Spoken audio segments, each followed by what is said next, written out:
Market లో invest చేసి మీ డబ్బులు డబుల్ చేసుకోవాలనుకుంటున్నారా? సుందరరామిరెడ్డి గారి లైవ్ సెమినార్ కి అటెండ్ అవ్వండి. నమస్తే, welcome back to Suman TV. నేను మీ సంజయ్. ఈరోజు మనతో పాటు ఉన్నారు తెలంగాణ హైకోర్టు అడ్వకేట్ వెంకట్ శెట్టి గారు. సార్తో మాట్లాడి కొన్ని విషయాలు తెలుసుకుందాం. నమస్తే సార్. నమస్తే సార్. సార్, మనం రీసెంట్గా కరప్షన్ గురించి ఒక వీడియో చేసుకున్నాం అండ్ అందులో కింద కామెంట్స్ అనేవి వచ్చినాయి. ఏంటంటే ఆర్టీఐ యాక్ట్ గురించి మీరు మాట్లాడారు కదా, రైట్ టు ఇన్ఫర్మేషన్ యాక్ట్ గురించి.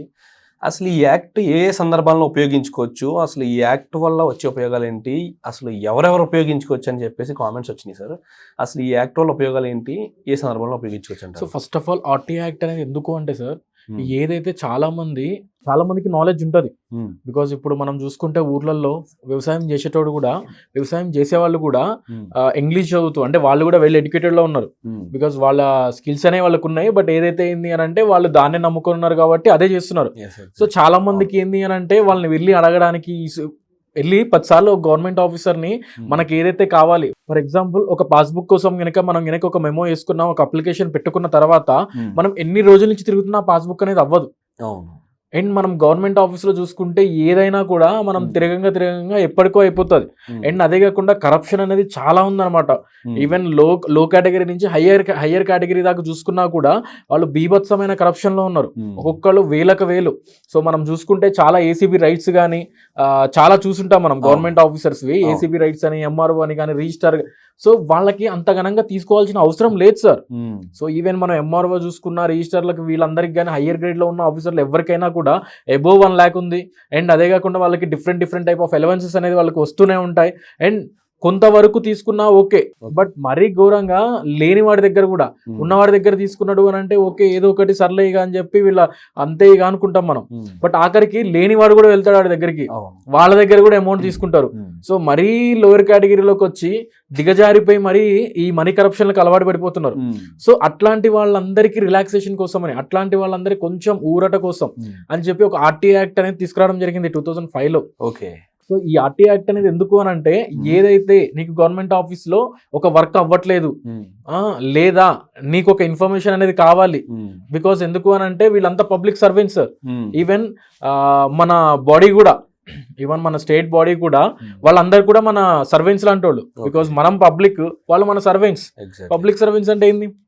అదే కదా, మనకి సేవ చేసే వాళ్ళంతా. సో వీళ్ళకి శాలరీస్ ఇవన్నీ ఎలా వెళ్తున్నాయి? మనం ఇచ్చే ట్యాక్సుల రూపాన అండ్ మనం ఇచ్చే మన దగ్గర కలెక్ట్ చేసే డిఫరెంట్ టైప్ ఆఫ్ ట్యాక్సెస్ రూపానే వాళ్ళకి అమౌంట్ వెళ్తున్నాయి, శాలరీ రూపాన. అండ్ ఈవెన్ మనకి వాళ్ళు శాంక్షన్ చేసే బడ్జెట్ కూడా మన అమౌంట్ తోనే. సో స్టేట్ లెవెల్లో కానీ సెంట్రల్ లెవెల్లో కానీ తీసుకునే ట్యాక్సెస్ తోనే వాళ్ళకి జీతాలైనా కానీ, లేకపోతే వాళ్ళకి ఇచ్చే అలవెన్సెస్ అయినా ఏ అయినా కూడా మన అమౌంట్. వాళ్ళు ఉన్నది కంప్లీట్ మన వర్క్ చేయడానికి.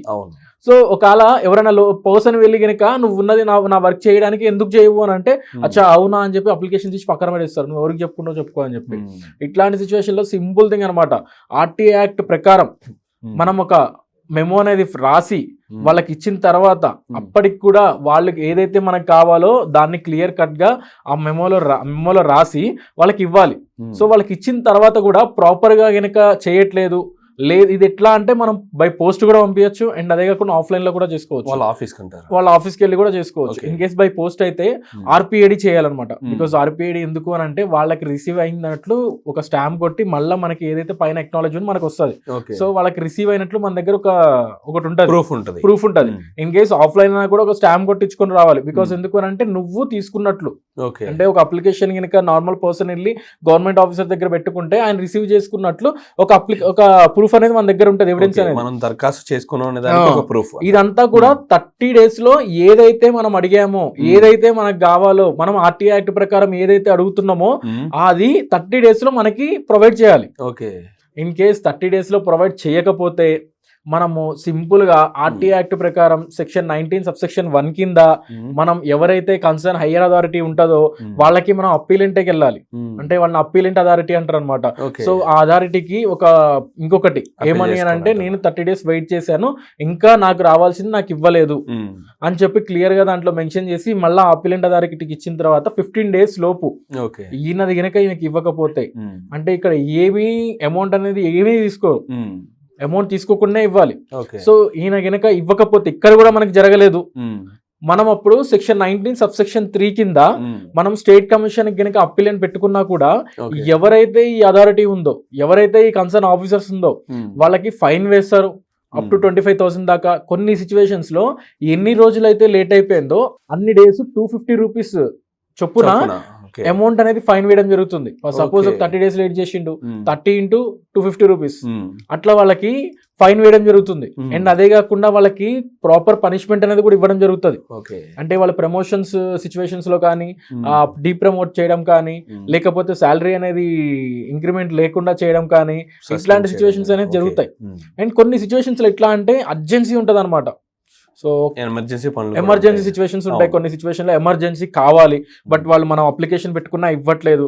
సో ఆ సిచ్యువేషన్ లో ఏంటి అంటే సెక్షన్ 7 ఆఫ్ RTA యాక్ట్ ప్రకారం కనుక మనం ఫైల్ చేసుకుంటే వాళ్ళు 48 అవర్స్ లో, విత్ ఇన్ 48 అవర్స్ లో మనం ఏదైతే అడుగుతున్నామో అది వాళ్ళు మనకు ప్రొవైడ్ చేయాలి. అండ్ ఈ రైట్ టు ఇన్ఫర్మేషన్ యాక్ట్ అనేది ఓన్లీ ఈ రెవెన్యూ డిపార్ట్మెంట్ కి అంటారా, లేకపోతే వేరే రంగాల్లో కూడా ఉపయోగించారు? సార్, RTA యాక్ట్ అనేది ఓన్లీ రెవెన్యూ డిపార్ట్మెంట్ లో అనేది నేను చెప్పలేదు, ఎక్కడ మెన్షన్ చేయలేదు. ఇక్కడ ఏంటంటే పబ్లిక్ లో, అంటే నీకు ఎగ్జాంపుల్ గా నేను రెవెన్యూ డిపార్ట్మెంట్ గురించి చెప్పా. బికాస్ ఎందుకు అని అంటే ప్రతి ఒక్కళ్ళకి రెవెన్యూ డిపార్ట్మెంట్ తోనే ఎక్కువ పని రెవెన్యూ డిపార్ట్మెంట్ తోనే ఉంటది. ఇన్ కేసు ఒక హౌస్ నెంబర్ చేంజ్ చేయాలన్నా, లేకపోతే ఏం చేంజ్ చేయాలన్నా మున్సిపల్ ఆఫీస్ కన్నా ఇక్కడికన్నా నీకు ఎక్కడ ఇది ఇక్కడ మనకి ఎక్కడ యూజ్ అయితే ఎక్కువ, ఏదైతే ఏ గవర్నమెంట్ ఆఫీస్ అయినా కూడా, ఏ గవర్నమెంట్ ఆఫీస్ లో అయినా కూడా మనం RTA యాక్ట్ ప్రకారం ఫైల్ చేసుకోవచ్చు. Not only revenue office. So A office లో అయినా, అంటే ఓన్లీ గవర్నమెంట్ ఆఫీస్ ప్రకారం ఎక్కడైనా కూడా మనం వేసుకోవచ్చు. అవసరం అయితే కోర్టు దగ్గరికి వెళ్ళి నాకు ఏమన్నా రావాలి అని అంటే ఆ సిచ్యువేషన్ లో కూడా RTA యాక్ట్ ప్రకారం. బట్ ఏదైతే కొన్ని ప్రైవసీ సిచ్యువేషన్స్ ఉంటాయో, అంటే నీకెందుకు కావాలి అనే దానికి కూడా నువ్వు ఎక్స్ప్లెనేషన్ ఇచ్చుకోవాలి. ఓకే. అని ఏం సార్ థాట్ చెప్పి ఏంటన్నారు? ఫస్ట్ ఆఫ్ ఆల్ వాళ్ళకైతే దరఖాస్తు పెట్టుకోవాలి, వాళ్ళు స్పందించినప్పుడు వాళ్ళ పై అధికారికి ఇన్ఫార్మ్ చేయాలి. అక్కడ కూడా అవ్వట్లేదు, మళ్ళీ మనం స్టేట్ కమిషన్ కి ఒక కంప్లైంట్ అనేది రైజ్ చేయాలి. స్టేట్ కమిషన్ కి ఏదైతే ఇప్పుడు RTA యాక్ట్ ఏదైతే పౌర హక్కుల సంఘం ఉందో ఆ పౌర హక్కుల సంఘానికి, స్టేట్ కమిషన్ కి మనము ఒక దరఖాస్తు పెట్టుకుంటాం. ఓకే.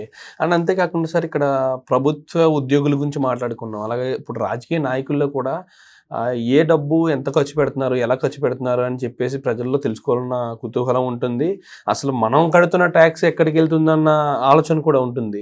ఇలాంటి ఇన్ఫర్మేషన్ తెలుసుకోవాలంటే దీనికి ఎక్కడ అప్పీల్ చేయాలంటారు? సో దీనికి ఇట్లాంటి రిలేటెడ్ ఏ ఇన్ఫర్మేషన్ కావాలి అన్నా కూడా సెక్రటేరియట్ లో కానీ లేదా CM ఆఫీస్ దగ్గరికి వెళ్ళి డైరెక్ట్ మనం కనుక పిటిషన్ తీసుకున్నా కూడా, లేదు ఇక్కడ యాక్సెప్ట్ చేయట్లేదు అని అంటే సెక్రటేరియట్ లోనో, లేదు ఇక్కడ కూడా కాదు అనేది కన్సర్న్ డిపార్ట్మెంట్ కి వాళ్ళే గైడ్ చేస్తారు. మనకి వాళ్ళే గైడ్ చేసి మీకు అంత ఇన్ఫర్మేషన్ కావాలంటే పలానా డిపార్ట్మెంట్ కి వెళ్ళి మీరు ఫైల్ చేసుకోండి, అక్కడ వెళ్ళి RTA యాక్ట్ ప్రకారం మీరు వేసుకోండి. కంపల్సరీ RTA యాక్ట్ ప్రకారం ఏది ఫైల్ చేసినా కూడా అది వాళ్ళు మనకు ప్రొవైడ్ చేయాల్సిందే.